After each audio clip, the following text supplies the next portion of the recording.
Pero el ciclo celular también tiene que estar controlado, también tiene que estar interaccionando con lo que ocurre en el exterior o con los intereses generales del organismo. No solo hay factores internos, que obviamente son imprescindibles para que el ciclo pueda progresar adecuadamente, sino que hay factores externos que deben permitir o bloquear que el ciclo progrese o no dependiendo del tipo de célula con el que nos encontremos. Podemos distinguir los tipos de señales que puede recibir una célula de tres modos distintos según a cómo afectan al ciclo celular. Mitógenos, si son necesarios para permitir que la célula se divida, factores de crecimiento, si son necesarios para que la célula incremente su tamaño, y factores de supervivencia. Este punto es muy interesante. En un organismo pluricelular como nosotros, hay muchas células que necesitan una señal para sobrevivir, que les diga que tienen que seguir vivas, porque el programa por defecto de una célula en un organismo pluricelular es la muerte celular, autoeliminarse. Este, digamos, es un mecanismo de seguridad. Si la célula no recibe esos factores de supervivencia, que realmente no tienen ningún sentido metabólico si queréis verlo así, pero son los que van a permitir que se eviten esas vías que llevan a la muerte celular. Dependiendo del tipo celular en que nos encontremos, la misma molécula puede ser una cosa u otra. No es que la molécula en sí tenga una propiedad especial para ser mitógeno o factor de crecimiento o factor de supervivencia, es que en esa célula tiene ese significado. Es como si fuera una clave para hacer algo. Los mitógenos lo que hacen es estimular la división celular. Por ejemplo, el factor de crecimiento derivado de las plaquetas o el factor de crecimiento epidérmico o la eritropoyetina, que vimos o que hablé de ella cuando os comenté la señalización. Imaginemos que nos hacemos una herida. En esa herida se va a formar un coágulo. El factor de crecimiento derivado de las plaquetas, de ahí su nombre, va a estimular que las células de alrededor de la herida proliferen para repararla. Algo parecido en la piel con el factor de crecimiento epidérmico o en la eritropoyetina para controlar el número de glóbulos rojos en la sangre.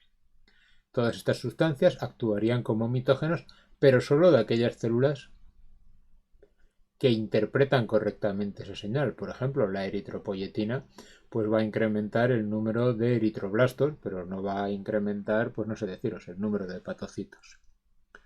Si no hay mitógenos, la célula pues entraría o se quedaría en fase G1 o técnicamente diríamos que entra en fase G0.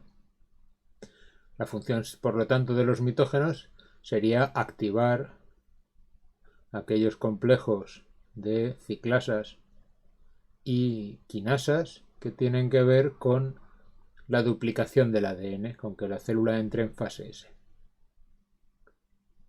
Mecanismo de acción, pues hay de varios tipos, pero esencialmente lo que van a provocar es al final un mecanismo que se activa sobre los genes para activar distintas síntesis de proteínas. Los factores de crecimiento, pues al final aumentan la síntesis y reducen la degradación. Básicamente uno de los efectos que hay es producir más ribosomas, con lo cual la célula pues traducirá más mensajeros, fabricará más enzimas, más proteínas y crecerá más rápido. Hay de todas maneras muchos factores de crecimiento que actúan de modo bastante diverso. Pero en conjunto, el efecto es que la célula crece en tamaño. Pero pensemos, por ejemplo, en los corticoides y en este tipo de sustancias que controlan el anabolismo y el catabolismo. Los factores de supervivencia son muy interesantes, en el sentido de que llama la atención de que las células necesiten un factor para sobrevivir. Pero es que, como os decía, el mecanismo por defecto de una célula, si no recibe una señal contraria, es la apoptosis, la muerte celular. Pero la muerte celular, que siempre está activada, puede ser bloqueada por distintos modos.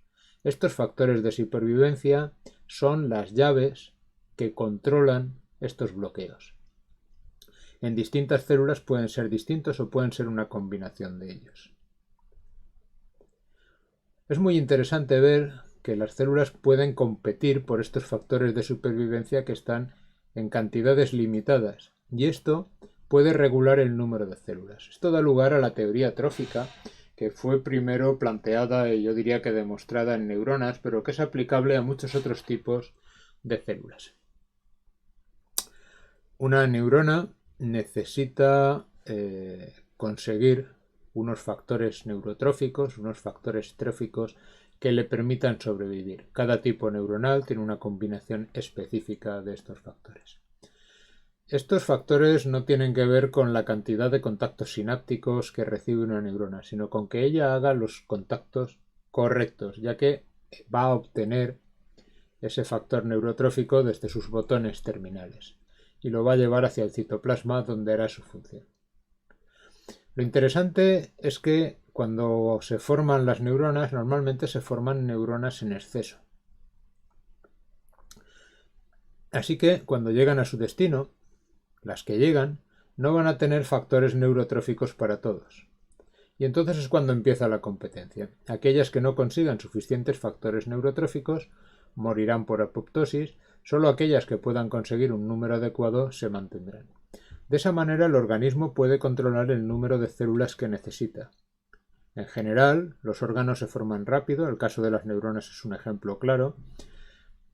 Se forman muchas neuronas de las que hacen falta, algunas se equivocarán en su camino, no llegarán a su destino correcto y por lo tanto no podrán conseguir factores tróficos que les permitan sobrevivir y morirán por apoptosis, y de las que lleguen, el número adecuado de neuronas y aquellas que hacen las mejores conexiones se estabilizará o se regulará mediante la competencia por los factores tróficos que estén disponibles. Como os digo, esto se hizo para neuronas, pero probablemente es extensible a muchos otros tipos de células. Siempre tendemos a hablar de las señales como algo positivo, como que producen un efecto, mientras que hay que decir que existen también señales que lo que hacen es detener estos mecanismos, señales negativas. Por ejemplo, el factor morfogenético del hueso lo que hace es, pues, causar la muerte de las células que quedan, en el caso de la palma de una mano, entre los dedos, para que estos se puedan separar y no sea una masa completa. O la miostatina. La miostatina es un caso muy curioso. Tenemos una enzima que bloquea el desarrollo de nuestro músculo.